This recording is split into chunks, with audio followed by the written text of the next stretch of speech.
Hello नमस्कार माझ्या सर्व लाडक्या ताई आणि दादांना श्री स्वामी समर्थ तुम्हा सर्वांना आजचा दिवस खूप छान जाऊ ही स्वामींच्या चरणी प्रार्थना। मी गजानन नाईक तुम्हा सर्वांचे माझ्या यूट्यूब चॅनलवरती मनापासून स्वागत करत आहे। तर आजचा आवडता गुरुवार आणि आपल्या स्वामी भक्तांसाठी आपला आवडता वार, त्यामुळे आजची जी स्वामी सेवा होती तर ती देखील आता माझी एकीकडे चालूच होती। त्याचबरोबर आपले जे डेलीचे कामं राहतात तर ते देखील आता माझे कंप्लीट झाले होते। म्हणजे जो स्वयंपाक आहे तर तो मी बनवून घेतला होता आणि यानंतर जी देवपूजा आहे तर ती आता माझी चालू होती। आणि देवपूजा झाल्यानंतर म्हणजेच मी ऑफिसला जाणार होतो। मागच्या व्हिडिओमध्ये मी सांगितलं तुमच्यासोबत की मी पारायण कशा प्रकारे केलं होतं आणि त्या व्हिडिओ म्हणजे तुमच्यासोबत शेअर देखील केलेला आहे की आपण पारायण कशा प्रकारे करू शकतो। आणि ऑलरेडी आपल्या यूट्यूब चॅनलवरती मी व्हिडिओ अपलोड केलेले आहेत की आपण पारायणाची पूजा मांडणी कशा प्रकारे करावी। एकदम साधी आणि सोपी पूजाने मांडणी असते, त्यामुळे आपल्याला जास्त वेळ लागत नाही पूजा मांडणीसाठी। फक्त जेव्हा आपण पारायण करतो तर तेव्हा आपल्या सर्व जे 21 अध्याय असतात तर ते संपूर्ण वाचायचे असतात, तर ते वाचण्यासाठी थोडा तर वेळ लागतो।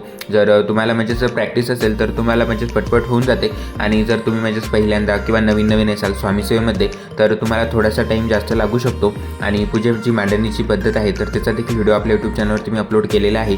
जर तुम्ही तो बघितला नसेल तर नक्की बघा। आणि जे पारायण होतं तर ते देखील खूप छान झालं आणि स्वामींनी म्हणजेच त्यांची सेवा ते करूनच घेतात, मला तर असा अनुभव आहे। कारण तुम्हाला माहिती असेल तर मी आत्ताच्या इथे पारायण केलं होतं, तर काही कारणामुळे मी तिकडे गेलो होतो, त्यामुळे जे पारायण आहे तर ते माझं तिकडेच झालं होतं। आणि तुम्हाला मी सांगितलं की कोणकोणत्या वस्तू मी सोबत घेऊन गेलो होतो, तर महाराजांचा जो फोटो आहे तर तो मी सोबत नेला होता। त्याचबरोबर श्री स्वामी चरित्र सारामृत आहे तर हा ग्रंथ देखील मी सोबत नेला होता। बाकीचं जे सर्व साहित्य होतं तर तिथे आत्ताच्या इथे अवेलेबल होतं, त्यामुळे बाकीचं काही साहित्य मी सोबत नेलं नाही। आणि जो पूजेचा मांडणीचा व्हिडिओ आहे म्हणजेच पूजेचा व्हिडिओ आहे तर तो देखील मी तुमच्यासोबत कालच्या व्हिडिओमध्ये शेअर केलेला आहे। जर तुम्ही तो पारायणाचा व्हिडिओ बघितला नसेल तर नक्की बघा, जेणेकरून तुम्ही देखील तशा प्रकारे महाराजांचं पारायण करू शकता। आणि खरंच महाराज आपल्या हातून सेवा त्यांची करूनच घेतात। तर जे काही साहित्य मी सोबत नेलं होतं म्हणजेच महाराजांचा फोटो, महाराजांचं जे श्री स्वामी चरित्र सारामृत आहे, त्याचबरोबर नित्यसेवेचं जे पुस्तक आहे, आणि सर्वात महत्त्वाचं म्हणजे जी आपली जपमाळ असते तर ती देखील मी सोबत नेली होती। आणि आजचा वार होता गुरुवार, तर जे सर्व साहित्य मी माझ्यासोबत नेलं होतं तर हे सर्व साहित्य मी म्हणजेच अशा प्रकारे पॅक करून नेलं होतं, जेणेकरून जेव्हा आता रिटर्न यायचं होतं तर तेव्हा देखील मी तशा प्रकारे ते साहित्य आणलं होतं। आणि तुम्ही बघू शकता आता अशा प्रकारे आजची जी स्वामी सेवा होती तर ती आता माझी करून झालेली आहे। म्हणजेच महाराजांना मी चांगल्या प्रकारे अभिषेक महाराजांचा करून घेतला।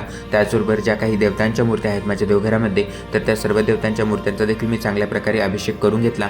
त्याचबरोबर जे वस्त्र आहेत महाराजांना तर ते देखील मी छान प्रकारे परिधान केले।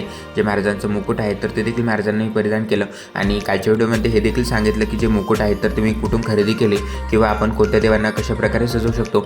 जर तुम्ही कालचा व्हिडिओ बघितला नसेल तर नक्की बघा, जेणेकरून तुम्ही देखील देवांना अशा प्रकारे छान प्रकारे सजवू शकता। याचबरोबर जे महालक्ष्मी देवीचं तुम्ही मुकुट बघत आहात तर जी महालक्ष्मी देवीची मूर्ती आहे तर ती छोट्या साईजची आहे, त्यामुळे त्या मूर्तीला छोट्या साईजचं मुकुट लागतं। म्हणून मी म्हणजेच मार्केटमधून जे छोट्या साईजचंच मुकुट आहे तर हेच मी खरेदी केलं होतं आणि ते देखील दिसायला खूप छान आहे। तर तुम्ही नक्की अशा प्रकारचे म्हणजे देवांना अशा प्रकारे सजवत जा, जेणेकरून आपलं देखील मन लागतं पूजेमध्ये आणि आपलं देवघर देखील दिसायला खूप छान दिसतं। आणि पूजा झाल्यानंतर मलाच खूप प्रसन्न वाटतं। तर तुम्हाला मी केलेली सेवा कशी वाटते कमेंटमध्ये नक्की सांगत जा। तर अशा प्रकारे जी स्वामी सेवा होती तर ती माझी आता चालूच होती। आणि आता स्वामी सेवा झाल्यानंतर जो नैवेद्य आहे म्हणजे जो स्वयंपाक मी स्वतः म्हणजेच मला हातानेच तयार करावा लागतो, कारण इकडे म्हणजे जिथे मी राहतो तर हा एरिया बंगाली आहे आणि इकडे सर्वांच्याच घरी नॉनव्हेज तयार होतं। त्यामुळे म्हणजेच आपल्याला जेव्हा स्वामी सेवा करतो तर त्या स्वामी सेवेमध्ये तर आपण नॉनव्हेज खाल्लंच नाही पाहिजे, पण सुरुवातीपासूनच मी नॉनव्हेज खात नाही, त्यामुळे जो स्वयंपाक आहे तर तो मी हातानेच बनवत असतो। आणि आता बरेच दिवस झाले माझी म्हणजे प्रॅक्टिस बरीचशी झालेली आहे, त्यामुळे स्वयंपाक देखील आता म्हणजे थोडाफार परफेक्ट येतोच। त्यामुळे जो स्वयंपाक आहे तर जो मी स्वतः म्हणजे स्वयंपाक तयार करतो तर तोच मी नंतर महाराजांना आरती झाल्यानंतर नैवेद्यामध्ये दाखवतो आणि तोच मी नंतर जेवण म्हणजे स्वतः मी तो ग्रहण करतो। तर तुम्ही बघू शकता अशा प्रकारे आजची जी स्वामी सेवा होती तर ती माझी झालेली आहे। आणि आपण गुरुवारी कोणकोणत्या सेवा केल्या पाहिजेत तर हे देखील आता मी तुम्हाला व्हिडिओमध्ये तुम्हाला पुढे कळेलच। तर सर्वात पहिल्यांदा म्हणजेच गुरुवार जेव्हा असतो तर तेव्हा आपण आपल्या घराची सर्वात पहिल्यांदा क्लिनिंग करून घ्यायची, म्हणजेच तुमचं घर जर म्हणजे साफसफाई करून घ्या। त्यानंतर तुम्ही तुमच्या पूजेला सुरुवात करा। आणि जेव्हा तुम्ही फरशी पुसता तर त्या फरशी पुसताना पाण्यामध्ये थोडंसं गोमूत्र, थोडीशी हळद, त्याचबरोबर थोडंसं जे खडे मीठ असतं तर ते तुम्ही टाका। आणि त्यानंतर तुम्ही ज्या फरशा आहेत तर त्या क्लीन करत जा, जेणेकरून अजून एक पॉझिटिव्ह एनर्जी आपल्या घरामध्ये तयार होते आणि जी निगेटिव्ह एनर्जी आहे तर ती आपल्या घरामधून निघून जाते। तर तुम्ही अशा प्रकारे नक्की करा। त्यानंतर आंघोळ झाल्यानंतर तुम्ही स्वामी सेवेला लागू शकता। आणि स्वामी सेवेमध्ये आपल्याला दररोजचं जे रुटीन असतं म्हणजे आपले नित्यसेवेचे 3 अध्याय, त्याचबरोबर महाराजांची जपमाळ, म्हणजे तुम्हाला जर 11 जपमाळ करायची असेल तर तुम्ही 11 जपमाळ करू शकता।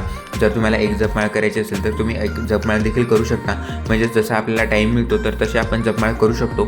तर म्हणजेच मला सध्या तरी म्हणजेच मी 1च जपमाळ करतो। 11 जपमाळ करणं माझ्याच्यानं शक्य होत नाही, त्यामुळे जसं जमेल तर तशी आपण सेवा करू शकतो. असं काही बंधन नाही आहे की आपल्याला एवढी सेवा करायची, त्यामुळे जसं जमेल तर तशी सेवा करण्याचा आपण प्रयत्न करायचा. तर माझ्या हातून जेवढी सेवा होते तर तेवढी मी करण्याचा प्रयत्न करतच असतो.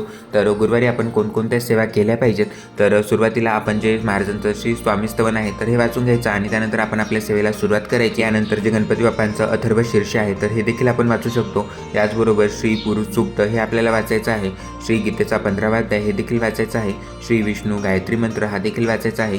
श्री दत्त गायत्री मंत्र, श्री दत्त महाराजांचा मंत्र, श्री परब्रह्माचा मंत्र, श्री विष्णूचा मंत्र, श्री व्यंकटेश स्तोत्र, श्री कालभैरवाष्टक, श्री विष्णू सहस्त्रनाम आणि सर्वात शेवटी म्हणजेच श्री स्वामी समर्थ जपमाळ.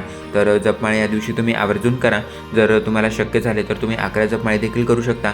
आणि खास करून गुरुवारी तुम्ही तुमच्या जवळपास जर स्वामी केंद्र असेल तर तिथे आरतीला नक्की जा. म्हणजेच मला तरी आता इथे जाणं शक्य होत नाही, कारण जिथे मी राहतो तर हा एरिया बंगाली आहे, त्यामुळे इकडे स्वामी केंद्र तर नाही आहे. त्यामुळे मला जेवढी सेवा करणं होईल माझ्या रूमवरती तर तेवढी मी करण्याचा प्रयत्न करत असतो. आणि स्वामी सेवा केल्यानंतर माझं मन देखील खूप प्रसन्न होतं आणि रूमचं जे वातावरण आहे तर ते देखील खूप पॉझिटिव्ह होतं आणि एक नवीनच ऊर्जा आपल्यामध्ये साचारते. त्यामुळे तुम्ही देखील नक्की आवर्जून अशा प्रकारे स्वामी सेवा करा. आणि तुम्हाला माहीतच असेल तर मी जॉबसोबतच ह्या काही ज्या सर्व सेवा आहेत तर त्या मी करत असतो आणि तुमच्यासोबत जे व्हिडिओज आहेत तर ते मी शेअर करत असतो, जेणेकरून तुम्ही देखील अशा प्रकारे स्वामी सेवा करू शकता. आणि तुम्हाला मी केलेली आजची स्वामी सेवा कशी वाटली कमेंटमध्ये नक्की सांगा. व्हिडिओ आवडला असेल तर लाईक, शेअर आणि सबस्क्राईब करायला विसरू नका. भेटूया अशाच नवनवीन माहितीपूर्ण व्हिडिओसोबत. तोपर्यंत सर्वांना पुन्हा एकदा श्री स्वामी समर्थ.